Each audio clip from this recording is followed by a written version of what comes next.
ChatGPT said, unhealthy eating habit.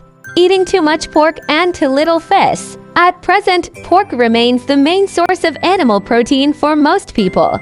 According to data from the U.S. Department of Agriculture, China, for example, is not only the world's largest producer of pork, accounting for more than 46% of global production, with the U.S. ranking second at 7%, but also the largest consumer of pork.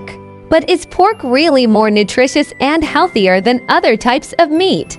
To answer this, we need to look at the debate between red meat and white meat.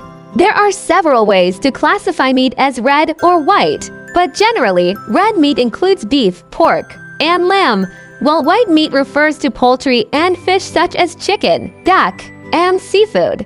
As the old saying goes, it's better to eat a few ounces of flying creatures than a pound of land animals, meaning that white meat is healthier than red meat.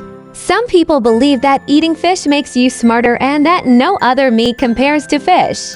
Others argue that red meat, being rich in minerals, is more beneficial to the body. So which is healthier?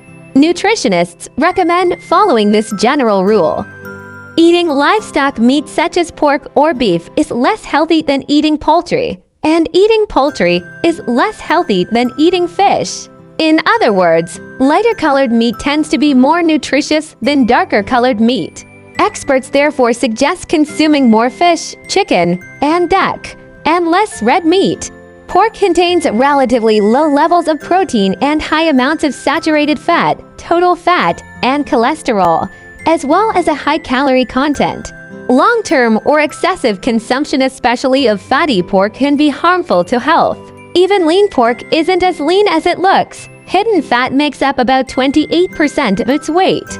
Therefore, people with cardiovascular disease or hyperlipidemia, who must limit fat intake, should not assume that eating lean pork is completely safe. By contrast, fish is the healthiest meat. Though also considered white meat, fish is more nutritious than chicken or duck. Fish contains 15 to 24% protein, which is highly digestible and easily absorbed. Its tender texture makes it especially suitable for children and the elderly. Fish is also low in fat, with unsaturated fatty acids making up about 80% of its total fat, which greatly helps prevent and manage cardiovascular diseases. Fish fat also contains docosahexaenoic acid DHA, which plays a crucial role in activating brain cells, improving brain function, and enhancing memory and judgment, hence the common belief that eating fish boosts brain power. Of course, this doesn't mean that pork has no nutritional value. It is rich in minerals, especially iron, which fish and other white meats cannot replace. Since many women suffer from iron deficiency, people with iron deficiency anemia can benefit from eating moderate amounts of pork to help restore iron levels.